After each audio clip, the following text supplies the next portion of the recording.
What's going on, boys? NealGuides here. Welcome back to another video. Now in today's video I'm going to show you how to get more wins in a weekend league in the FUT Champions to get the highest rank in Champions Rivals. Now these are simple small tips that you can implement into your game that can guarantee you a couple of wins. How do I know this? Because I've done this for years and I've amassed knowledge for coaching for many years as well. Now let me first start with a gameplay example. Every single year, one of the most common mistakes is running out with your centre backs. But this year especially, because the L1 triangle meta is so effective, if someone does a 1-2, if there's one thing to take away from this video, at least gameplay wise, is do not run out with your centre back. Everyone says don't do it, but when you get angry and you get frustrated, you panic in the game, you end up doing silly things like this. My best advice is if you do make the mistake, always select a defender and run to where the ball is going to be. Don't try to predict where the ball is. Run to where the ball is going to be. That way you can slow down your opponent. And if he's going to go down the wing, don't follow him. Just go in front, run to where the ball is going to be. And I guarantee you this simple tip, just this, will cost you much less goals in the game. Because the most important thing that people always fail to do inside the game. So make sure you always run back when you're defending, especially from counter attacks, because corners are one of the main reasons and main ways people concede. Now in terms of getting the best connection, ideally you want to avoid 6 PM. I think we all know 6 PM is the no-go zone. I know obviously you can't always have the opportunity, but try to avoid 6 PM because 6 PM is when the connection is at its poorest. Before we go into formation and tactics, one other advice is that when you go in to play your FUT Champions game, if you ever get, let's say you normally get 5 bars, if you ever normally get 4 bars, just back out and look for another game again. See, I get 18 MS in this game. If I go back in, you will see that I'll get a low MS. Now this happens sometimes because they just choose the most available match quicker, and you can see, look, immediately I got low MS. Now does this mean I get no lag? No. People think the server's in my backyard. No, it's not. You're going to get lag regardless of lag compensation. The best thing you do is get a solid 5-bar connection if you get that normally, or if you normally get 20 MS, don't settle for 40 MS. That's what I'm trying to say.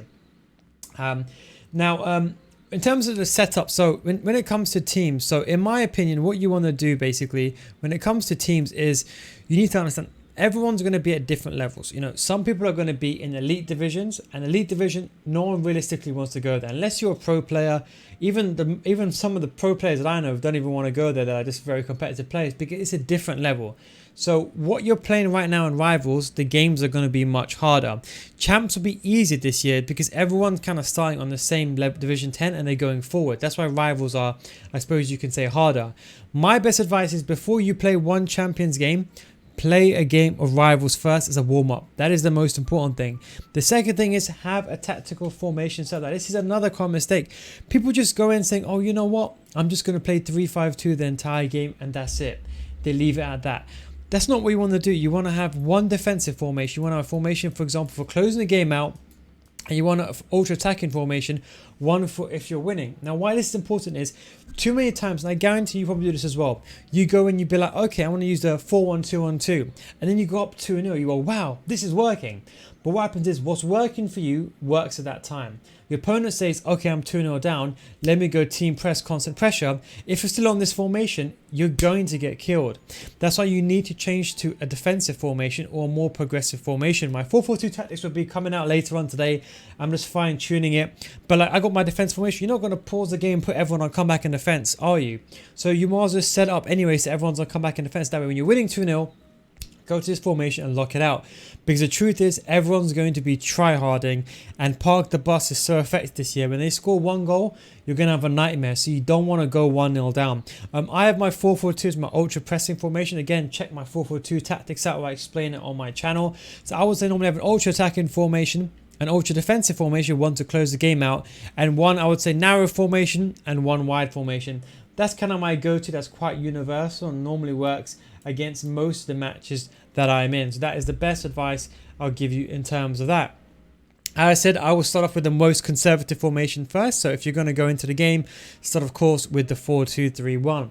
Now when it comes to team, look, not everyone can have the best team. I understand that 1000%. But you need to have the best things. Now I know the connection is terrible. Now, if you're playing on NextGen, my best advice is play on actual PS4. The PS5 version, it is terrible. I'm not even joking. I'm sure you noticed. In case you're wondering why is the gameplay so lagging, it's the animations, especially in the hypermotion NextGen. So PS4 gameplay is actually more fluid. I'm sure many of you guys have realized this. A lot of you guys have asked me this. In all honesty, PS4 is the best generation to play. It was the same last year and it's the exact same thing. So you want to go into your rivals game and you want to play on PS4 and then go into FUT champs. Now, because don't forget, rival games would be harder than FUT champs. You kind of, so that way you're not, because you want to go into like FUT champs first game, then you might be caught off on the bad side. Next thing is super subs. So I would recommend some cheap super subs. Now, there's 3 players that I would recommend. The first is Bakambu. Bakambu, he cost only like 1,000 coins. He's absolute still the 4-star, 3-star. He has nerfed a little bit this year.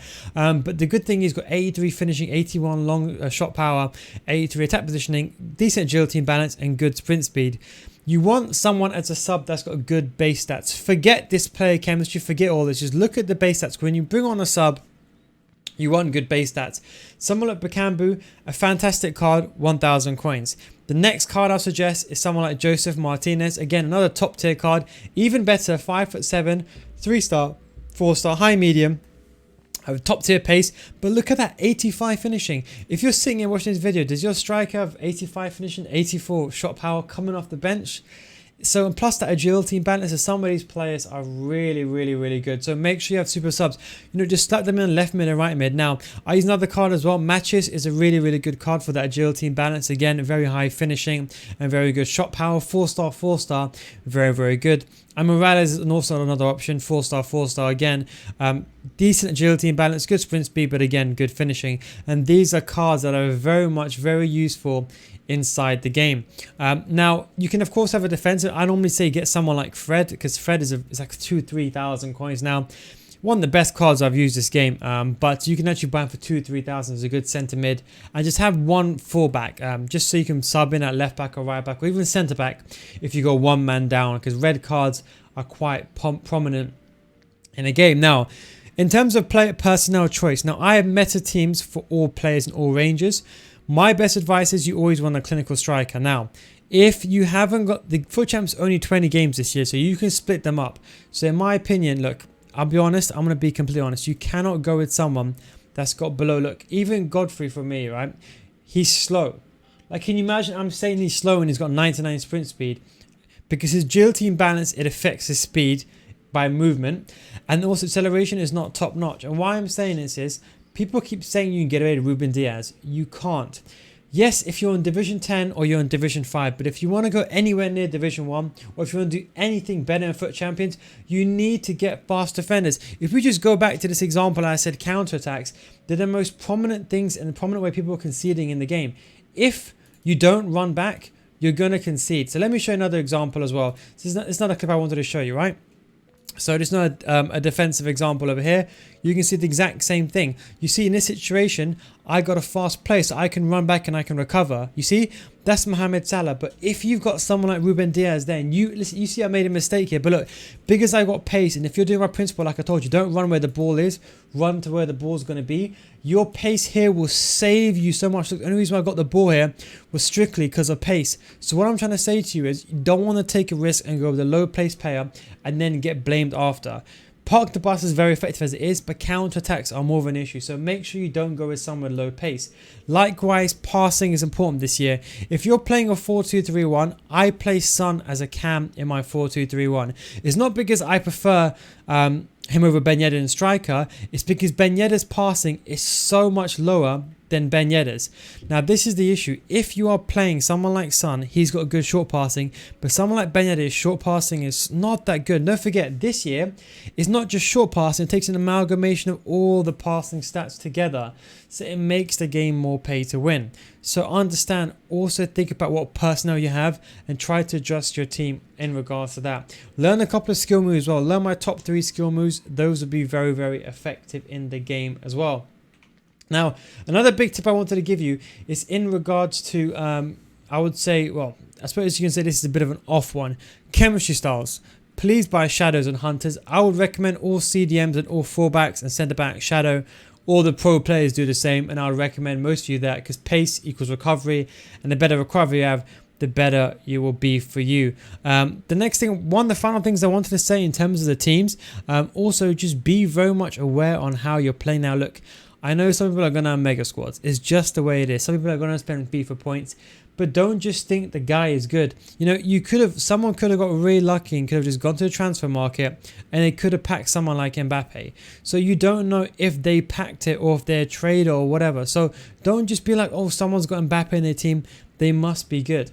Because they're not going to be. In fact, most of you guys this year will find that your rivals games are harder than FUT champs, not the other way around like it was many years before that. So just because someone's got a good team, don't just think you're losing, because the worst thing is, and I'll tell you this from experience, a lot of people that I coach, they go into a game and they see someone like Mbappe and they be like, I'm out teamed here. Then they automatically have that negative opinion of playing. And they start playing very, very slow and they deliberately pass the ball around because they don't want to risk going forward. I know you do the exact same thing, you watching this. So make sure you don't fall into that trap.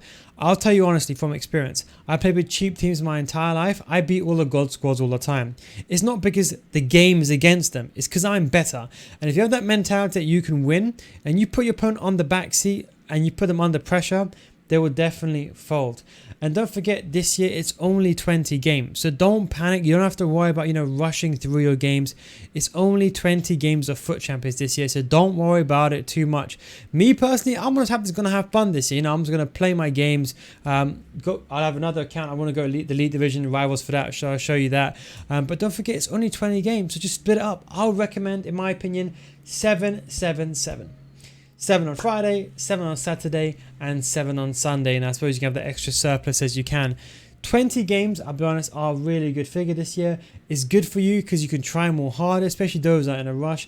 But that means you don't have to rush your games. And don't forget, only the top tier players realistically are going to get rank 1. Don't expect it. If this is your first weekend league, you should be expecting rank 5. That should be what you should be going for. That's like the gold 3 equivalent from last year.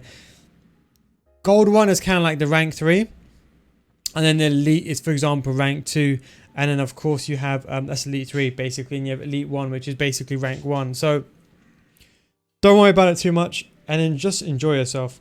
Remember, it's going to be easier. Just take it easy, have fun. It doesn't matter where you finish. At the end of the day, what's the point of playing FIFA if you can't win? Don't forget, never underestimate a desperate person. If someone wants to win, they're going to abuse everything out of the game. It doesn't matter how good of a football you play. But anyway, I hope you enjoyed this video. Don't forget, if you want to get better at FIFA, you can of course join my FIFA School Series, patreon.com/NealGuides. Link is down below in the description. Full money back guarantee if you don't get better after 1 month. Thanks for watching, boys. Take it easy, and I'll catch you next time. Peace out.